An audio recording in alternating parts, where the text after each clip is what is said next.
अस्सलाम वालेकुम। अगर आप बहुत ज़्यादा डाइट कर रहे हैं और फिर भी वज़न कम नहीं हो रहा तो आपको ये वीडियो ज़रूर देखनी चाहिए, क्योंकि इसमें मैं कुछ गलतियां बताने जा रही हूँ जो मैंने ओवर द ईयर्स देखा है, जो मेरे पेशेंट्स अक्सर कर रहे होते हैं, जिनकी वजह से उनका वज़न कम नहीं हो रहा होता। सबसे पहली गलती ये है कि वो कुछ भी प्लान नहीं करते। रात का खाना है, देखा जाएगा, जब टाइम आता है वो बाहर से कुछ ना कुछ ऑर्डर कर लेते हैं, या टाइम कुकिंग के लिए बचता ही नहीं है।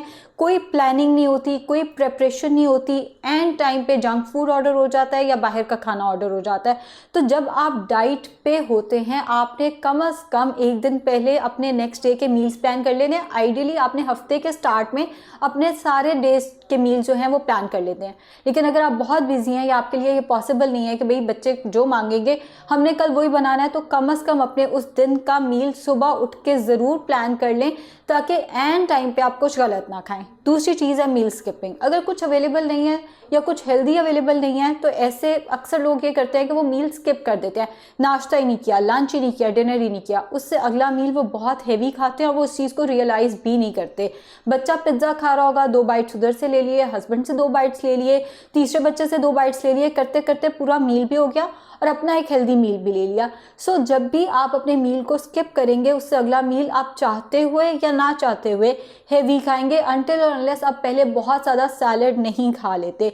हाँ, अगर किसी वजह से आपका मील रह गया है, तो जैसे लंच रह गया था, तो आपको 5-6 बजे ball of raw vegetable salad खा लेना है, ताकि आपकी बिंज करने की एपिसोड, यानी एक ही मिनट में बहुत ज़्यादा कैलोरीज, एक ही लम्हे में बहुत ज़्यादा कैलोरीज खाने वाली जो गलती है वो ना हो सके। अगली चीज़ आती है मील को फ्रूट से रिप्लेस करना। ये तो मैंने अपने क्लिनिक में भी देखा है कि लंच का टाइम है, फ्रूट चाट मंगा के हम खाते हैं। अगर नाश्ते का टाइम है, फ्रूट जूस पी लेते हैं। फ्रूट्स में प्रोटीन नहीं है। फ्रूट क्या है? फ्रूट शुगर है सारी की सारी। दिन में 2 से 4 फल मैक्सिमम लेने हैं। उनका अगर आप जूस बनाकर लेंगे तो फाइबर जिसने शुगर को रिलीज होने से स्लो डाउन करना था, आहिस्ता आहिस्ता शुगर को रिलीज होने देना था, वो आपने सारा फेंक दिया। यानी आपने फ्रूट के फायदे आधे से ज़्यादा फेंक दिए हैं और सारी शुगर स्क्वीज करके वो आप इस्तेमाल कर रहे हैं। फ्रूट जूसेस ना तो हेल्दी ऑप्शन है, वेट लॉस की नहीं, मैं वैसे भी हेल्थ की बात कर रही हूँ। फ्रूट जूसेस हेल्दी ऑप्शन नहीं है। फ्रूट चाट भी एज अ स्नैक इस्तेमाल हो सकती है, वो भी 120 to 150 ग्राम्स फ्रूट। अगर केला, आम, अंगूर लेना है तो 80 to 100 ग्राम्स फ्रूट होना चाहिए। इससे ज़्यादा अगर आप अपने मील को रिप्लेस करेंगे तो प्रोटीन लॉस हो सकता है, बिकॉज इसके अंदर प्रोटीन नहीं है। फिर अगली चीज़ ये आती है कि हम डाइट बहुत अच्छी कर रहे हैं लेकिन हमारी कोई फिजिकल एक्टिविटी नहीं है।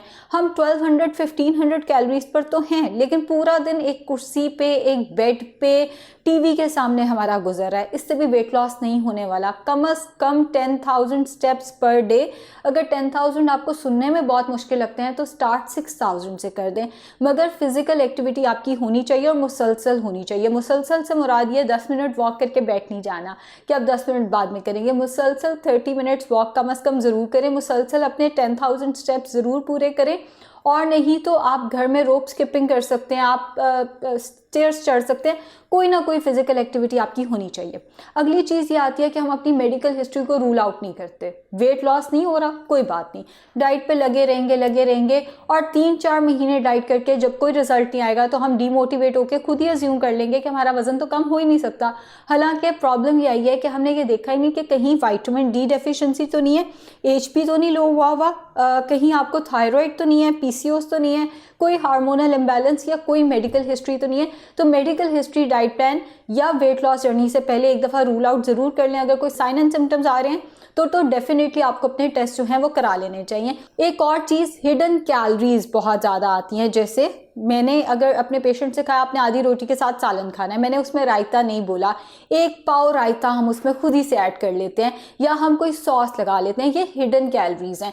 जैसे अगर मैं आपको कहती हूँ आपने बारबेक्यू खाना है, आप उस चिकन की मैरिनेशन 1 कप दही के अंदर कर लेते हैं तो ऑलमोस्ट 150 कैलोरीज आपने ऐड कर दी हैं। अब वो 150 कैलोरीज का आपको पता भी नहीं चलेगा और वो 150 कैलोरीज ऐसी ऐड हो गई हैं। तो हिडन कैलोरीज भी नहीं आने चाहिए। इसके साथ साथ एक और बड़ी अच्छी एग्जांपल है रॉ वेजिटेबल सैलेड के ऊपर। जो हम ड्रेसिंग करते हैं, जो हम सीजनिंग करते हैं, वो भी इन्हीं हिडन कैलोरीज के अंदर आती हैं। उम्मीद है आप इन चीज़ों का ख्याल रखेंगे एंड ये चीज़ें आपको हेल्प भी करेंगी आपकी वेट लॉस जर्नी में। शुक्रिया।